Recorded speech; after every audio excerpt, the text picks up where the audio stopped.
Todos tenemos un tipo de personalidad particular y al mismo tiempo, todos somos únicos. Para participar en el viaje de descubrir quiénes somos realmente, es necesario que conozcamos nuestra verdadera y auténtica personalidad.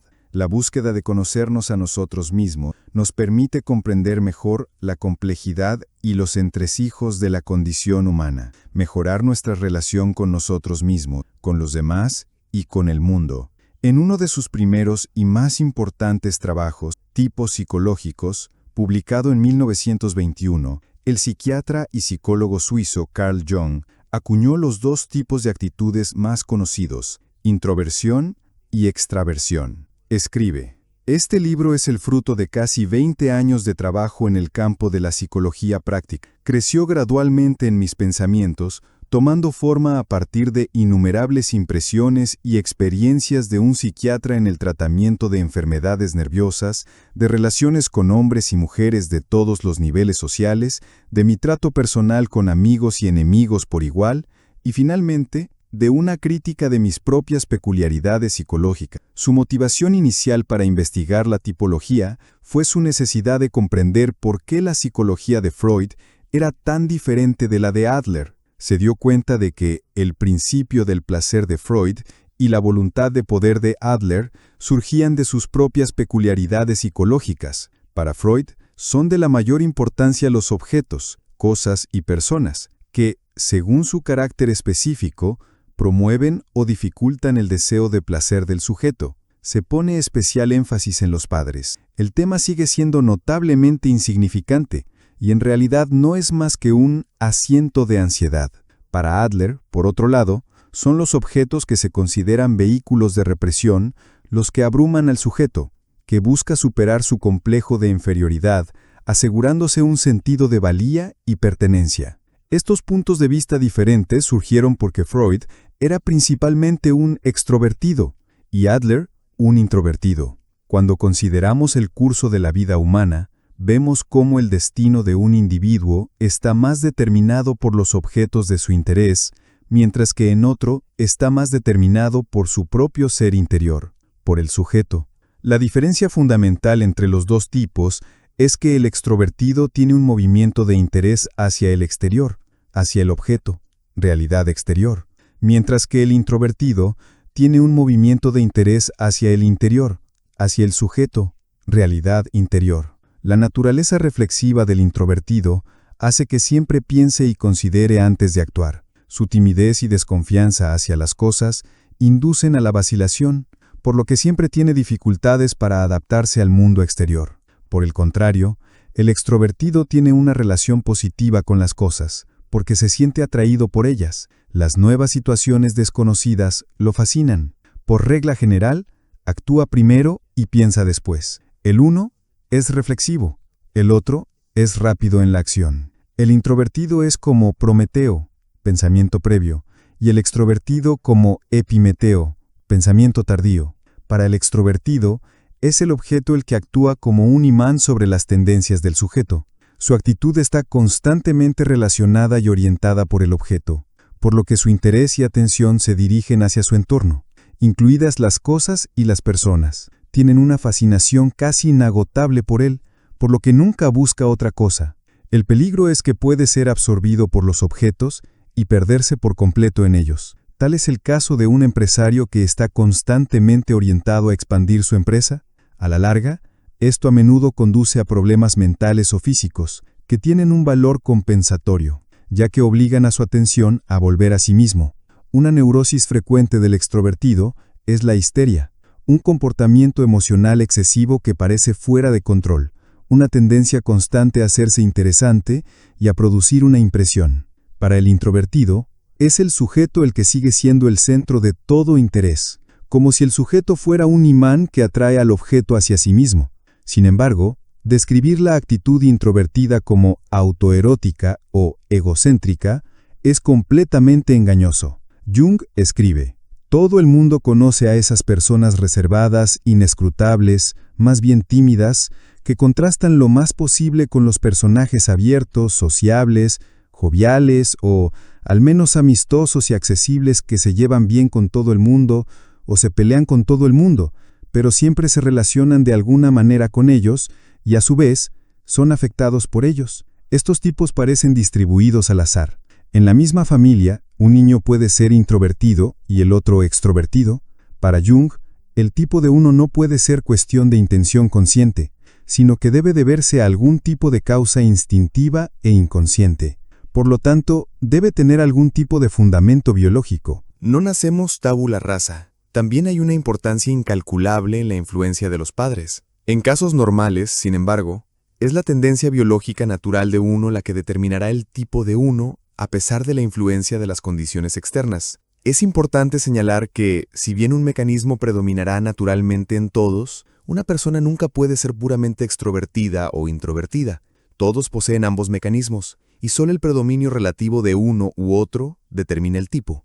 Con el introvertido, la extroversión permanece latente y subdesarrollada, y con el extrovertido, la introversión lleva una existencia sombría similar. De hecho, la actitud subdesarrollada se convierte en un aspecto de la sombra, todas esas cosas sobre nosotros mismos de las que no somos conscientes, nuestro potencial no realizado, nuestra vida no vivida. Jung da un ejemplo de la relación entre un introvertido y un extrovertido.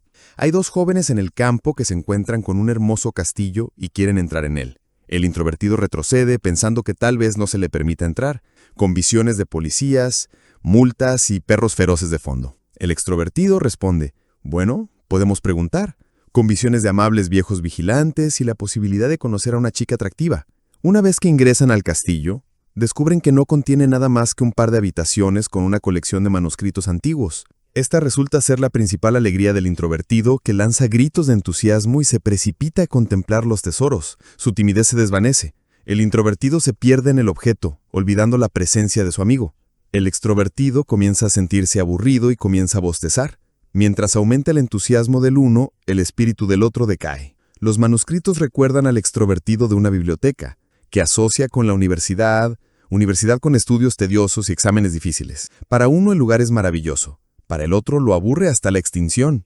Vemos cómo el introvertido, que primero se resistió a la idea de entrar, ahora no puede ser inducido a salir, y el extrovertido maldice el momento en que puso un pie dentro del castillo. El introvertido se convirtió en extrovertido, el extrovertido en introvertido, pero la actitud opuesta de cada uno se manifiesta de manera socialmente inferior. El introvertido no aprecia que su amigo esté aburrido.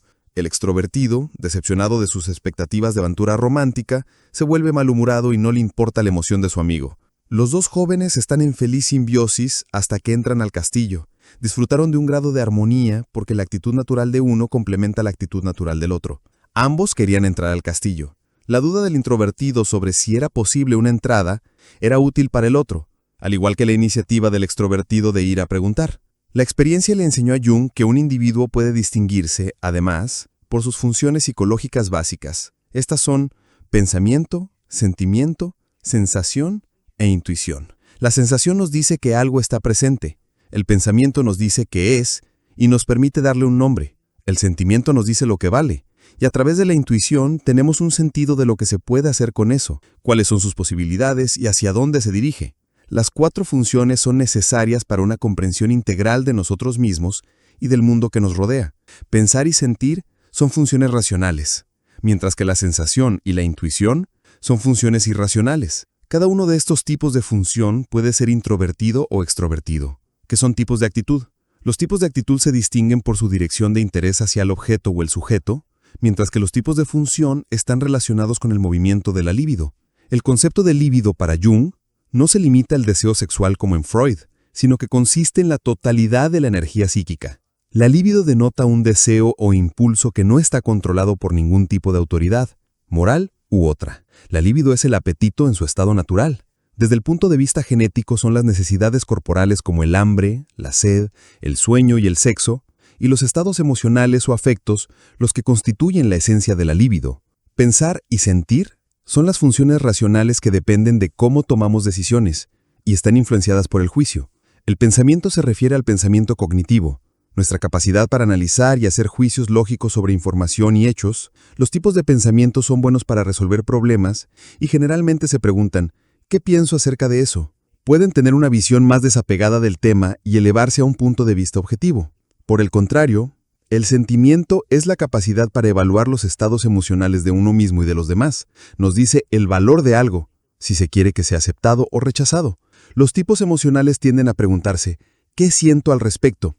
Por ejemplo, si un tipo sentimental escribe un trabajo y el maestro señala que está muy bien, pero en un pasaje menor parece haber un error, el tipo sentimental puede emocionarse mucho y decir que todo está arruinado y que uno puede hacer bien quemar el papel. Esto puede continuar incluso si el maestro le asegura al estudiante que él o ella solo necesita agregar una pequeña oración entre los dos párrafos. Un tipo de pensamiento, por el contrario, no puede ser capaz de expresar sus sentimientos con normalidad y de manera adecuada en el momento adecuado. Puede suceder que, cuando se enteran de que ha muerto un amigo suyo, empiecen a llorar. Pero cuando se encuentran con la viuda, no sale ni una palabra de lástima. Tenían el sentimiento antes, cuando estaban en casa, pero ahora, en la situación adecuada, no pueden sacarlo, por lo que se ven fríos. En el uso diario, el sentimiento a menudo se confunde con la emoción. Se considera irracional cuando los sentimientos se interponen en el camino de los hechos. Sin embargo, psicológicamente, tanto el sentimiento como el pensamiento son consideradas funciones racionales. La función de sentimiento es la base para las decisiones de lucha o huida, mientras que el sentimiento es a menudo voluntario y proviene de la reflexión.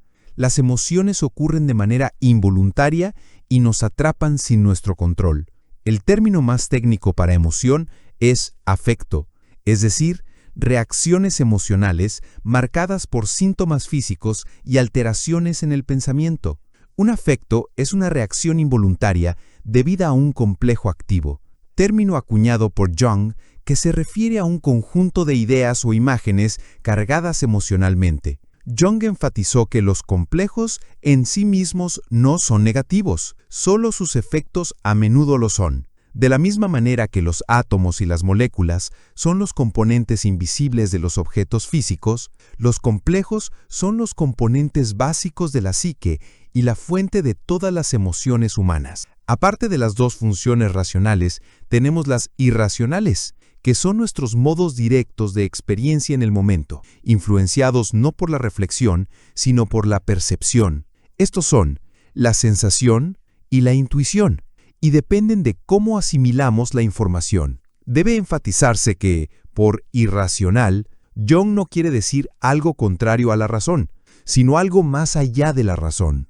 La sensación es nuestra capacidad de percibir la realidad inmediata a través de los 5 sentidos físicos: vista, oído, olfato, gusto y tacto. Se trata de la realidad tal como es. Los tipos de sensación son más realistas, inmersos en el momento y altamente estimulados por los sentidos. Están menos interesados en temas profundos o abstractos. Por otro lado, la intuición es nuestra capacidad para captar patrones complejos más allá de los datos sensoriales inmediatos. Nos permite percibir posibilidades inherentes al presente.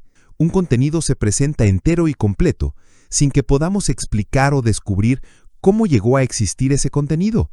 Esto sucede cuando tenemos una cierta corazonada de que algo va a pasar. Uno puede recibir información desde adentro, por ejemplo, como un destello de intuición de origen desconocido, o ser estimulado por lo que está sucediendo en otra persona. Si un tipo intuitivo está trabajando, por ejemplo, moldeando algo en arcilla y hace una figura tosca de un animal, en lugar de fijarse en su naturaleza concreta y tratar de hacer otra figura con menos defectos, comenzará a hablar sobre cómo se debe introducir esta práctica en todas las escuelas, sobre todas las posibilidades del moldeado en arcilla, qué se podría hacer con él en la educación de la humanidad y así sucesivamente. A diferencia de la sensación, la intuición percibe a través del inconsciente y no depende de la realidad concreta.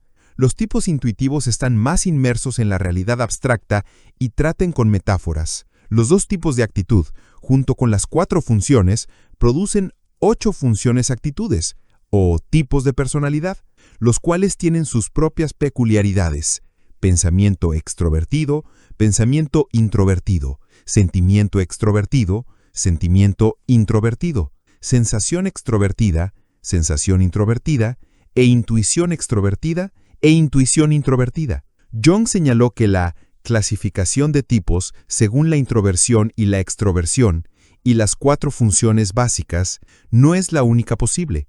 Sin embargo, Jung parece haber tropezado con una mina de oro psicológica. Esta estructura cuádruple de la psique sigue siendo una de las descripciones más notables de cómo las personas pueden comprenderse a sí mismas y su relación con los demás y el mundo.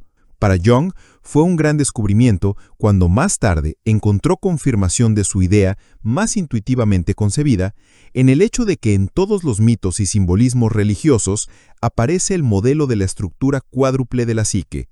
El trabajo de Jung inspiró la popular prueba de tipo de personalidad, conocida como el indicador de tipo Myers-Briggs. Los creadores de la prueba sintieron que el libro de Jung sobre tipos psicológicos era demasiado complejo para el público en general, y por lo tanto decidieron hacer que los conceptos fueran más accesibles. En la prueba, hay un total de 16 tipos de personalidad diferentes. Sin embargo, al hacer las cosas más accesibles, también se corre el riesgo de malinterpretar y trivializar las complejidades de los tipos de personalidad. No sabemos si Jung hubiera apoyado esta prueba o cualquier otra. De hecho, advirtió contra el mal uso de sus tipos como guía práctica para un buen juicio del carácter humano. El análisis tipológico determinado por pruebas escritas puede ser engañoso y, en el peor de los casos, francamente peligroso. No consideran cómo el tipo de uno puede haber sido falsificado por factores familiares y ambientales, o si está poniéndose una personalidad mientras toma la prueba. Son estáticos y específicos en el tiempo, y no dicen nada sobre la posibilidad de cambio. El núcleo mismo de la psicología analítica de Jung es el proceso dinámico de individuación durante toda la vida, que consiste en traer nuestros contenidos inconscientes a la conciencia, permitiendo la maduración psicológica. Siempre que uno sea consciente de los peligros, el MBTI puede servir positivamente como herramienta de reflexión y orientación. Si estamos perdidos, nos proporciona un mapa. Sin embargo, un mapa por sí solo, sin saber la dirección a dónde ir, no vale mucho más que ser solo una hoja de papel. Nuestra tarea es encontrar las coordenadas de nuestro verdadero ser. Solo así podremos acceder a la plenitud de nuestro ser, y en este proceso es necesario comprender el propio tipo. El modelo de tipología de Jung no es un sistema de análisis de caracteres, ni es una forma de etiquetarse a uno mismo o a los demás. Por mucho que uno pueda usar una brújula para determinar dónde se encuentra en el mundo físico, la tipología de Jung es una herramienta para la orientación psicológica. Si una de las 4 funciones predomina habitualmente, resulta un tipo correspondiente, que se llama nuestra función primaria o dominante. De niños, nuestra tendencia natural es hacer aquello en lo que somos buenos y aplazar las cosas en las que no nos sentimos superiores. Por tal comportamiento natural, la unilateralidad se incrementa más y más. Luego viene la actitud familiar. El niño dotado para la edificación o la construcción debe convertirse en ingeniero. El entorno refuerza las tendencias unilaterales existentes, los llamados dones, y se produce así un aumento en el desarrollo de la función dominante y una lenta degeneración del otro lado de la personalidad. Este es un proceso inevitable e incluso tiene grandes ventajas, siempre y cuando se permita que florezca el tipo natural de uno. Todas las funciones pueden ser conscientes, pero hablamos de conciencia de una función solo cuando su uso está bajo el control de la voluntad y al mismo tiempo su principio rector es el decisivo para la orientación de la conciencia. Esto es cierto cuando, por ejemplo, el pensamiento no es una mera ocurrencia tardía o cavilación y cuando sus conclusiones poseen una validez absoluta. Para Jung, esta soberanía absoluta siempre pertenece, empíricamente, a una sola función. A través de lo que Jung llama el proceso de diferenciación, separamos una función de las demás. Sin esto, no tenemos dirección, ya que la dirección de una función hacia una meta depende de la eliminación de todo lo irrelevante. Una función indiferenciada es una condición arcaica caracterizada por la confusión y la ambivalencia, que puede provocar una disociación de la personalidad. Esto sucede cuando las personas tienen problemas para encontrar su propio tipo, lo que a menudo se debe a que son tipos distorsionados, obligados por la atmósfera circundante a desarrollar una función diferente a la natural. Por ejemplo, a un niño que quiere convertirse en artista, se le dice que debe convertirse en médico, o cuando la actitud de los padres es extrema y se impone una actitud similar a los hijos también. Por ejemplo, digamos que un niño es del tipo sentimental, rodeado de padres y hermanos orientados al pensamiento. Naturalmente será la oveja negra y tiene que suprimir su función principal. Puede seguir los pasos de su padre y convertirse en ingeniero, pero tendrá grandes problemas con los estudios y luego con el trabajo. Se sentirá mal consigo mismo y se considerará un fracasado.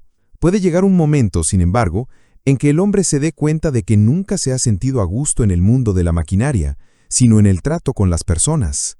De pronto, encuentra el camino que resuena con su ser y que la naturaleza labró para él. Por regla general, cada vez que se produce tal falsificación de tipo, el individuo se vuelve neurótico y solo puede curarse desarrollando la actitud en consonancia con su naturaleza. Sin embargo, no todo está perdido. Tal persona es forzada de antemano a hacer algo que, en la segunda mitad de su vida, hubiera tenido que hacer de todas maneras. En el análisis, muy a menudo se puede ayudar a las personas a volver al tipo original y luego pueden retomar la otra función muy rápidamente y alcanzar una etapa desarrollada. En los casos normales, sin embargo, la primera mitad de la vida consiste en el desarrollo de la función dominante, mientras que en la segunda mitad de la vida se desarrolla la función inferior. Antes de siquiera pensar en desarrollar la función inferior, que es completamente incompatible con la función dominante, se deben desarrollar las funciones auxiliares o complementarias, una segunda y una tercera función que tienen una influencia codeterminante sobre la conciencia. Estas están en la frontera entre la conciencia y el inconsciente. Jung escribe: naturalmente solo pueden aparecer como auxiliares aquellas funciones cuya naturaleza no se opone a la función dominante. Por ejemplo, el sentimiento nunca puede actuar como la segunda función junto con el pensamiento, porque por su propia naturaleza es demasiado opuesta al pensamiento. El pensar, para ser pensamiento real y fiel a su propio principio, debe excluir rigurosamente el sentimiento. Un individuo bien puede tener tanto el pensar como el sentir al mismo nivel, pero este es un caso de indiferenciación. La función auxiliar no puede ser antagónica a la función dominante. Por ejemplo, el pensamiento puede combinarse fácilmente con la intuición o la sensación como auxiliar, que como funciones de la percepción brindan una ayuda bienvenida al pensamiento, pero, como se observa, nunca con sentimiento. La función auxiliar es posible y útil solo en la medida en que sirve a la función dominante, sin pretender la autonomía de su principio. Jung escribe: las combinaciones resultantes presentan la imagen familiar de, por ejemplo, el pensamiento práctico aliado con la sensación, el pensamiento especulativo avanzando con la intuición artística seleccionando y presentando sus imágenes con la ayuda de los valores de los sentimientos, la intuición filosófica sistematizando su visión en pensamiento comprensible por medio de un intelecto poderoso, y así sucesivamente. No es fácil determinar nuestro tipo de personalidad porque tendemos a asociarlo con las funciones que deseamos poseer, en lugar de las que tenemos. Esto es natural, ya que la psique busca compensar nuestra unilateralidad. A menudo las personas te asegurarán que pertenecen al tipo opuesto de lo que realmente son. Uno debe preguntarse: ¿qué es lo que más hago habitualmente? ¿De qué sufro más? ¿En qué parte de mi vida siempre golpeo mi cabeza contra la pared y me siento tonto? Eso generalmente apunta a la función inferior. Siempre hay que tratar con la persona real. La verdadera educación solo puede partir de la realidad desnuda, no de un ideal. A diferencia de la función dominante y las funciones auxiliares, la función inferior o cuarta está completamente inmersa en el inconsciente y solo puede integrarse parcialmente. Es nuestra función menos desarrollada. Sin embargo, la función inferior es a menudo donde está el oro, el tesoro difícil de alcanzar. Es la puerta por la que todas las figuras del inconsciente pasan a la conciencia. Lo que más necesitas siempre se encuentra donde menos deseas buscar. La analista junguiana Marie-Louise von Franz escribe: se puede decir que la función inferior siempre hace el puente hacia el inconsciente. Siempre se dirige hacia el inconsciente y el mundo simbólico, pero eso no quiere decir que se dirija ni hacia adentro ni hacia afuera. Esto varía individualmente. Por ejemplo, un tipo de pensamiento introvertido tiene una función de sentimiento extrovertido inferior. Su movimiento será hacia los objetos exteriores, hacia otras personas, pero tales personas tendrán un significado simbólico para la persona, siendo portadores de símbolos del inconsciente. Para Jung, la función inferior contiene el ánima o animus, las imágenes anímicas contrasexuales de la psique. Si alguien es del tipo de sentimientos introvertidos, él o ella pueden sentirse muy atraídos por los tipos de pensamiento extrovertidos. Es común que una persona tenga una relación con el tipo opuesto, de modo que se libera momentáneamente de la desagradable tarea de enfrentarse a la propia función inferior. Esta es una de las grandes bendiciones y fuentes de felicidad en las primeras etapas del matrimonio, ya que todo el peso de la función inferior desaparece y uno vive en bendita unidad con el otro. Todo parece mágico y romántico. Sin embargo, después de un tiempo en una relación, es esta misma función la que puede hacer que una relación sea destructiva y tóxica. La función inferior es un arma de doble filo. El problema comienza cuando, en lugar de buscar el equilibrio, uno trata de influenciar al otro con su tipo de personalidad y trata de buscar comprensión, solo para descubrir que nunca se han entendido, porque cada uno habla un idioma diferente. Entonces comienza el conflicto entre los dos tipos. El valor de uno es la negación del valor del otro, por lo que hay una depreciación mutua. Jung escribe, la función inferior es prácticamente idéntica al lado oscuro de la personalidad humana. Lo mismo vuelve a ocurrir en la elección de los analistas. El trabajo del analista es crear un ambiente adecuado para el desarrollo de las funciones del paciente. Nunca se debe saltar directamente a la función inferior. Pero se deben desarrollar primero las funciones auxiliares, complementando la función racional con una función irracional o viceversa. Esto permite que el paciente avance lentamente hacia la función inferior. El proceso debe seguir un movimiento serpenteante. El analista no debe hacer el trabajo por el paciente, sino guiarlo para que lo haga por sí mismo. De lo contrario, el paciente puede crear transferencias, como considerar al analista como una figura paterna. Esto crea una dependencia absoluta del analista que solo puede ser terminada brutalmente. Si el analista es el tipo opuesto al paciente, debe tener cuidado de no exhibir demasiado la función superior o aparecer como una figura sabia, sino convertirse en un aliado en el viaje psicológico del paciente. El analista debe ir en contra de su sentimiento real, fingir que no sabe o se siente incapaz, para no paralizar los primeros intentos que el paciente pueda hacer en este campo. La esencia de la función inferior es la autonomía. Es independiente, ataca, fascina y nos da vueltas. Nos dice que ya no somos dueños de nosotros mismos y que ya no podemos distinguir correctamente entre nosotros y los demás. La mayoría de las personas, cuando se toca de alguna manera su función inferior, se vuelven terriblemente infantiles, no soportan la más mínima crítica y siempre se sienten atacadas. Sin embargo, el simple hecho de criticar a la gente solo los dejará absolutamente desconcertados y emocionales, y la situación se arruina. Uno debe esperar el momento adecuado, por un ambiente tranquilo, y luego, con cuidado, con un largo discurso introductorio, uno puede encontrar alguna pequeña crítica sobre la función inferior. Es común perder la paciencia en este proceso y darse por vencido. Eso es inútil, pero es así por muy buenas razones. Si pensamos en el punto de inflexión de la vida y los problemas del envejecimiento, y de volverse hacia adentro, entonces esta desaceleración de todo el proceso de la vida al incorporar la función inferior es justo lo que se necesita. Es importante enfatizar nuevamente, para evitar malos entendidos, que ningún sistema de tipología es más que un indicador burdo de lo que las personas tienen en común y las diferencias entre ellas. Una vez que etiquetas a alguien, lo niegas. Para Jung, el propósito de una tipología psicológica no es clasificar a los seres humanos en categorías. Esto en sí mismo sería bastante inútil. Lo que no muestra, ni puede mostrar, ni pretende mostrar, es la unicidad del individuo. La conformidad es un lado de una persona, la singularidad es el otro. Pero una cosa sí confesó Jung, que por nada del mundo prescindiría de esta brújula en sus viajes psicológicos de descubrimiento. Sin un modelo de algún tipo, simplemente estamos perdidos en una cueva oscura sin fuente de luz. No podemos decir, pensar o hacer nada que no esté coloreado por nuestra particular forma de ver el mundo, que a su vez es una manifestación de nuestra tipología. Esta es una ley psicológica de la naturaleza. Nos permite ver cómo funcionamos, si nuestras acciones y la forma en que nos expresamos reflejan verdaderamente nuestros juicios, pensamiento y sentimiento, y percepciones, sensación e intuición. Y si no, ¿por qué no? ¿Qué dice esto acerca de nuestra psicología? ¿Qué podemos hacer al respecto? ¿Qué queremos hacer al respecto? En cuanto a la tipología del propio Jung, habló de ella en su última entrevista. Sus investigaciones y conocimientos científicos apuntan a una función de pensamiento dominante.